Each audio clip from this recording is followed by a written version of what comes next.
Hello friends, welcome back to my channel Pratibha Bagiya. और मैं आ गई हूँ अपने टेरेस गार्डन में।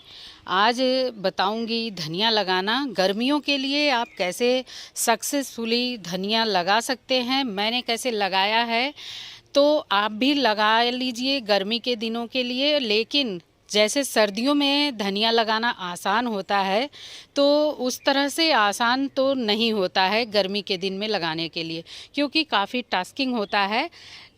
धूप इतनी तेज़ होती है और लीफी वेजिटेबल्स वगैरह लगाने के लिए बहुत ही ज़्यादा केयरफुली लगाना होता है। और मैंने देखिए यहाँ पर ये पालक लगाई हुई है। पालक देखिए कितनी अच्छी हेल्दी ग्रो हुई है, और ये अभी मैंने इसमें से एक बार भी हार्वेस्ट नहीं की है। लेकिन देखिए मैंने इस थर्माकोल बॉक्स में लगाया है। इसको लगाते हुए वीडियो मैंने शेयर की थी, और इतना अच्छा हरा धनिया, इतना अच्छा हरा पालक लगाना आप बहुत आसानी से लगा सकते हैं। और यहाँ पर देखिए मैंने लगाई है मूली। मूली भी बहुत ही अच्छी हेल्दी ग्रो हो गई है। और सभी की शिकायत होती है कि मूली में फूल आ जा रहे हैं, लेकिन देखिए मेरे जो भी मैंने मूली लगाई है सक्सेसफुली बहुत ही हेल्दी ग्रो हुई है मूली। और जब भी इस तरह से वेजिटेबल्स लगाएं, और इतनी गर्मी में आप वेजिटेबल्स लगा रहे हैं, तो इनके मॉइस्चर का बहुत ध्यान रखें। मॉइस्चर ख़त्म नहीं होना चाहिए, क्योंकि पूरा ये जो पत्तियां हैं ये झुलस जाती हैं, लटक जाएंगी, क्योंकि ये सारी पत्तियां हरी तभी रहेंगी जब इनमें मॉइस्चर बना रहता है। तो चलिए मैं आपको धनिया लगाने के लिए ट्रिक बताती हूँ, और मैंने लगाया भी है। यहाँ पर देखिए मैंने धनिया लगा कर रखा है, और इसमें देखिए ट्रू लीव्स भी आने लगी हैं, तो जर्मिनेट हो रही हैं धनिया। कुछ कुछ पूरी अच्छे से ट्रू लीव आ गई हैं, कुछ कुछ अभी आ रही हैं। और इस मिट्टी में, मिट्टी तो मुलायम होनी ही चाहिए, लेकिन मिट्टी में मॉइस्चर भी मेंटेन रखना है। मॉइस्चर से मतलब है कि मिट्टी में पानी रुकना नहीं चाहिए, लेकिन मिट्टी मॉइस्ट होनी चाहिए। इसमें अच्छा नमी बनी रहनी चाहिए ताकि मिट्टी कड़ी ना हो। एक तो धनिया मैंने पॉट जो तैयार करके रखा है उसमें लगाना बताऊंगी, और एक बिना पॉट बनाए ही, बिना पॉट तैयार किए ही आप धनिया कैसे लगा सकते हैं। दो तरीके मैं बताऊंगी, आप देखिएगा। बहुत ही आसान तरीका है, बहुत पसंद आएगा आपको। चूँकि ये थर्माकोल बॉक्स है, इसमें मिट्टी जल्दी नहीं सूखती है। आप थर्माकोल बॉक्स लैब का सामान आता है वहाँ से भी ला सकते हैं, फिश मार्केट से भी ला सकते हैं। फिश मार्केट थोड़ा महंगा देते हैं, लेकिन ये थर्माकोल बॉक्स में अगर आप सब्जियां लगाएंगे, मेरे गार्डन में देखिए ज़्यादातर थर्माकोल बॉक्सेस ही दिखेंगे। तो ये जब थर्माकोल बॉक्सेस में आप लगाएंगे सब्जियां, तो ये बहुत ही अच्छी हेल्दी ग्रो होंगी। इनमें मिट्टी भी ज़्यादा आती है, जब मिट्टी ज़्यादा आएगी तो मिट्टी जल्दी सूखेगी नहीं। और इतने बड़े थर्माकोल बॉक्स को भरने के लिए बहुत ज़्यादा खाद की ज़रूरत नहीं है, ना तो ज़्यादा मिट्टी की ज़रूरत है। जो भी टेक्निक मैं बताऊँगी आप भरिए, उस तरह से पॉट तैयार करिए, मॉइस्चर बना रहेगा। और यहाँ पर देखिए मैं इसमें भी धनिया लगाऊंगी। इस पॉट को मैंने कैसे तैयार किया है, और ये पॉट देखिए इसमें है इतना सारा वेस्ट। जो भी तुलसी के पौधे मैंने इसकी कटाई छटाई की थी, जो गेंदे वगैरह कट किए थे, एक आध दिन का किचन वेस्ट मैंने डाला है। और आज मैं इसमें डालने वाली हूँ ये गार्डन से निकली हुई पत्तियाँ। ये पत्तियाँ मेरे ग्राउंड के गार्डन से आई हैं झाड़ू लग करके, जो आम के खूब सारे बौर झड़ रहे हैं, और इसमें अलग अलग तरह से पत्तियां कलेक्ट की हुई हैं। और इस जो भी टहनियाँ वगैरह हैं उनको सबसे नीचे डालें। आप चाहें तो छोटे छोटे टुकड़े करके डाल सकते हैं, लेकिन मैं इनके टुकड़े नहीं की हूँ, क्योंकि बॉक्स बड़ा है तो इसमें आराम से आ जाएगा, और ये गलकर नीचे बिल्कुल बैठ जाएगा, और इससे बहुत अच्छी खाद बनेगी। और हम इसमें डालेंगे थोड़ा सा धान का भूसा। अगर आपके पास धान का भूसा है तो डालिए, नहीं है तो कोई बात नहीं, आप मत डालिए। इसको बिल्कुल तली में डालना है। तो हम इसको अगर इस तरह से वेस्ट पर डालेंगे, और इसको इस तरह से फैला करके और इस तरह से डैब डैब करेंगे, तो ये सारा का सारा धान का भूसा नीचे जाकर बैठ जाएगा। देखिए नीचे चला गया है, ये देखिए सारा का सारा नीचे जाकर बैठ गया है। बॉक्स में आप चाहे तो भरने से पहले डाल दें, और अगर आपने इस तरह से डाल रखा है तो उस पर ऊपर से भी आप डाल करके इस तरह से डैप करेंगे तो ये नीचे चला जाएगा। और ये नीचे जा कर के ये मिट्टी को ठंडा रखेगा, मॉइस्चर बना करके रखेगा। तो अगर धान का भूसा है तो इस तरह से डाल दीजिए, नहीं तो आप मिट्टी में भी मिक्स करके डाल सकते हैं, लेकिन इस तरह से बेस में डालेंगे तो उसका बहुत अच्छा रिज़ल्ट मिलेगा। और इसमें देखिए मैंने जो भी वेस्ट डाला है इसके ऊपर मैं ये थोड़ा सा जो भी नीचे का वेस्ट आया है ग्राउंड के गार्डन का, ये ज़रूर डालिए। इस तरह से मैं इसको डाल दे रही हूँ। अगर आपके पास है तो ठीक है, नहीं तो आप जो भी सूखी पत्तियाँ उत्तियाँ कटाई छटाई कर रहे हैं अपने गार्डन से उनको भी डाल सकते हैं। और इस तरह की पन्नी वगैरह अगर आ गई है तो इसको निकाल दीजिए, प्लास्टिक नहीं होना चाहिए इसमें। और ना ही पका हुआ खाना इसमें डालना है, पके हुए भोजन का पॉट में नहीं यूज करना है, ना तो घी तेल वाला चीज़ यूज़ करना है। और इस तरह से आपके पास जो भी सूखी पत्तियाँ, गत्ते, मूंगफली वगैरह के छिलके हैं, नारियल का छिलका है, वो सभी चीज़ें यूज़ कीजिए। और इस तरह के मटेरियल जब आप भरेंगे पॉट में तो पॉट की मिट्टी जल्दी सूखेगी नहीं, ये मॉइस्चर को होल्ड करके रखते हैं और मिट्टी बहुत अच्छी फर्टाइल बनेगी। ये नीचे खाद भी बनती रहेगी, मिट्टी हल्की बनेगी, पॉट बहुत भारी नहीं बनेगा और मिट्टी भी कम लगेगी। आपके पास इकट्ठा सारा मटेरियल नहीं है तो आप जो भी पॉट में लगाना चाहते हैं या तो उसमें इकट्ठा करते रहिए, 2-4 दिन का किचन वेस्ट डालते रहेंगे तो उसमें ड्राई भी होता रहेगा। तो देखिए मैंने ये ड्राई वेस्ट डाल लिया है, इसके ऊपर डालेंगे ये किचन का वेस्ट। इस तरह से ड्राई वेस्ट और ग्रीन वेस्ट की लेयर 1 बाय 1 आप जितना बड़ा पॉट है आपका एक के बाद एक लगा सकते हैं। इस थर्माकोल बॉक्स के अकॉर्डिंग ये वाला छोटा है तो ये जल्दी ही भर गया और इसको मैंने तैयार किया है जैसे इसी तरह से मैंने इसको भी तैयार किया है, लेकिन इसमें लेयरिंग ज़्यादा हुई है क्योंकि ये पॉट बड़ा है। तो आपके पास मटेरियल कितना इकट्ठा है, कितना बड़ा पॉट है, ये बहुत मायने रखता है। तो उसी तरह से ये भरता रहेगा और इसको खूब दबा दबा करके भरिए तो आपका पॉट खूब अच्छे से फिल हो जाएगा, तो बहुत ज़्यादा बैठेगा नहीं। और अब देखिए इतना भर गया है।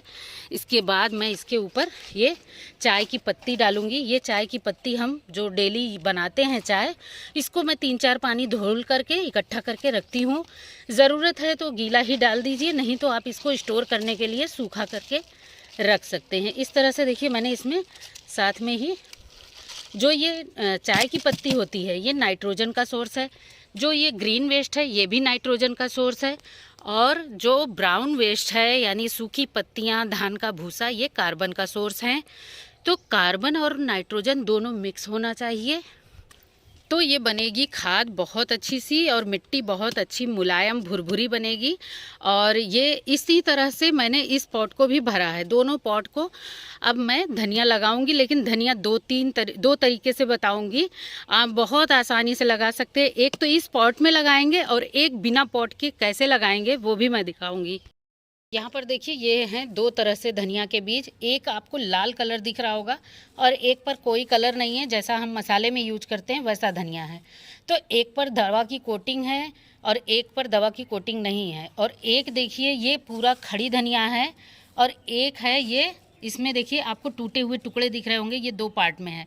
तो आप कोई भी धनिया ले सकते हैं, लेकिन आप इनको टुकड़े में ज़रूर कर लीजिए। और इस तरह से कोई भी गोल आकार का चीज़ लीजिए, पीसना नहीं है इनको, बस 2 टुकड़ों में करना है। तो इस तरह से किसी भी चीज़ से आप इसको प्रेस करेंगे तो ये 2 टुकड़े में हो जाएगा। देखिए मैंने इसको भी इस तरह से टुकड़ों में कर लिया है। तो 2 टुकड़ों में रहेंगे तो एक ही बीज से 2 पौधे जर्मिनेट होते हैं। और खड़ा भी आप बो सकते हैं, साबुत बीज भी आप लगा सकते हैं। तो चलिए अब मैं इसको लगाना बताऊंगी और पहले पॉट में हम मिट्टी भरेंगे, मिट्टी बनाना बताऊंगी। यहाँ देखिए ये है पॉट की निकली हुई मिट्टी, जिसको मैंने धूप लगा लिया है अच्छे से। और इसमें जो भी पॉट मैंने भरा है उसी तरह से इस पॉट को भी भरा था जिसकी ये मिट्टी निकली है। तो ऑलरेडी ये किचन वेस्ट वाली मिट्टी है। इस तरह से अगर आप पॉट भरेंगे तो आपको रिज़ल्ट बहुत अच्छा मिलेगा और मिलेंगी अच्छी सी हार्वेस्टिंग। और इसमें मैं मिलाऊंगी थोड़ा सा धान का भूसा, इससे मॉइस्चर बना रहेगा पॉट में, मिट्टी हल्की बनती है और मिट्टी का वैल्यूम भी बढ़ जाता है। और इसमें मिलाएंगे हम ये चाय की पत्ती, ये सुखा करके मैंने रखी है चाय की पत्ती, मिट्टी में मिलाएंगे तो बहुत अच्छा रहेगा। आपके पास गोबर की खाद हो, वर्मी कंपोस्ट हो, किचन कंपोस्ट हो, उसको भी मिला सकते हैं। और इसमें हम डालेंगे थोड़ा सा ये राख भी मिला सकते हैं, और आप चाहें तो इसमें 4-5 चम्मच हल्दी के भी डाल सकते हैं। तो पहले मिट्टी को खूब अच्छे से मिक्स करेंगे, पूरी मिट्टी अच्छे से मिक्स हो जानी चाहिए। तो देखिए मिट्टी को खूब अच्छे से मिक्स कर लिया है और अब लेकर चलते हैं और इस पॉट में खूब अच्छे से दबा दबा करके मिट्टी भरेंगे। इसी तरह से मिट्टी बना करके पॉट भर करके आप धनिया लगाइए। मैंने जो सर्दियों में धनिया लगाई थी वो अभी भी मेरे गार्डन में चल रही है, लेकिन अब उसमें बीज आने लगे हैं।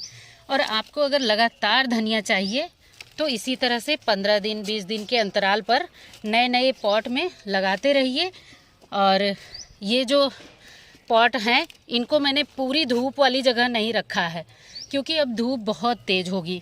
तो ये पत्तियां हैं, जो धनिया थोड़ा नाजुक होती है, तो इसके लिए मैंने ऐसा कोना चुना है जहाँ पर 3-4 घंटे 5 घंटे की धूप लगेगी, वो भी सुबह की।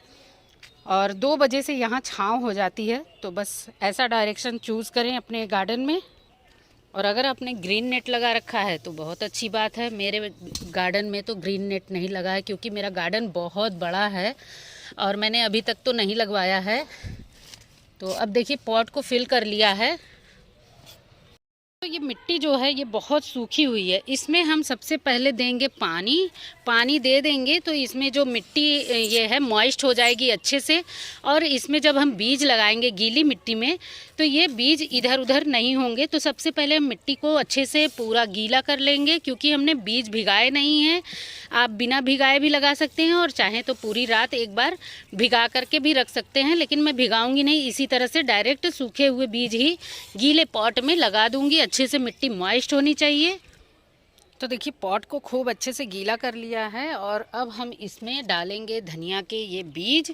और खूब सारे धनिया के बीज डालेंगे, क्योंकि हो सकता है ना जर्मिनेट हो अगर कुछ, या फिर हो सकता है एक आध बीज, जो बीज नीचे दब जाते हैं वो लेट जर्मिनेट होते हैं। और घना अगर जर्मिनेट हो गया तो हम इसको उखाड़ भी लेंगे बीच बीच में से। और इस तरह से देखिए स्प्रिंकल कर लिया है। और अब इस तरह से गीली मिट्टी में हम डालेंगे जब बीज ना, तो ये बीज इधर उधर नहीं होंगे। अभी हम इसके ऊपर से और मिट्टी डालेंगे। तो दोनों ही पॉट को मैंने गीला कर लिया था, इसी तरह से स्प्रिंकल करेंगे धनिया। और इतने बड़े बड़े से पॉट में आप चाहें तो बेल वाली सब्जियां भी लगा सकते हैं। इस समय मिट्टी बहुत जल्दी सूख जाती है, इसलिए मैंने बड़े बड़े पॉट में ये लीफी वेजिटेबल्स लगाई हैं, धनिया पालक जो भी लगाना है। तो देखिए मैंने बीज को डाल दिया है। इसके ऊपर से यही पॉटिंग मिक्स डालेंगे, अच्छे से आधे इंच लेयर लगाएंगे। बहुत ज़्यादा मोटी लेयर नहीं लगानी है, बस बीज पूरा अच्छे से ढक जाए। और अभी मैं आपको दूसरा तरीका भी बताऊंगी बिना पॉट तैयार किए लगाना। तो देखिए मैंने जो भी बीज थे उनको गीला कर दिया, ऊपर से फिर से सावरिंग करके ही पानी डालना है जब भी हम इस तरह से बीज लगाएं।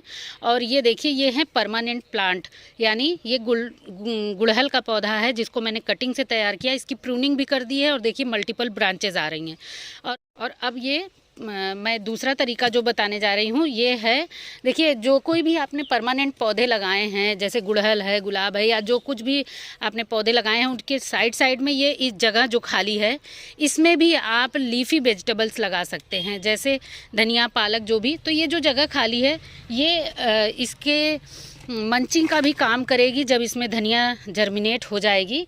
और हमें इस तरह के बड़े पॉट में ये बड़े बड़े पेड़ों से इसको छाया भी मिलेगी, दोनों एक दूसरे के लिए बहुत ही हेल्पफुल होंगे। तो इस तरह से देखिए जो भी जगह है यहाँ पर आप गुड़ाई करके डाल दीजिए। तो इसमें जो ये छोटे छोटे प्लांट्स जैसे लीफी वेजिटेबल्स वगैरह हैं, ये मिट्टी को कड़ा नहीं होने देंगे। इसमें आपको बार बार गुड़ाई करने की ज़रूरत नहीं पड़ेगी और मिट्टी को मॉइस्चर बना करके रखेंगे। तो जितने भी आपके पास इस तरह के बड़े बड़े पॉट हैं उनमें आप लीफी वेजिटेबल्स लगा सकते हैं और दोनों एक दूसरे के लिए बहुत ही कारगर सिद्ध होंगे, बहुत ही हेल्पफुल होंगे। तो ये दूसरा तरीका था। उम्मीद है आपको वीडियो अच्छी लगी होगी। वीडियो ज़रा भी अच्छी लगी हो, ज़रा भी इंफॉर्मेटिव लगी हो तो वीडियो को लाइक करें, शेयर करें और अगर चैनल पर नए हैं तो ज़रूर सब्सक्राइब कर लें। मैं इतने सारे बीजों को सभी पौधों में लगाने जा रही हूँ। मिलते हैं नेक्स्ट वीडियो में। Bye bye, thank you.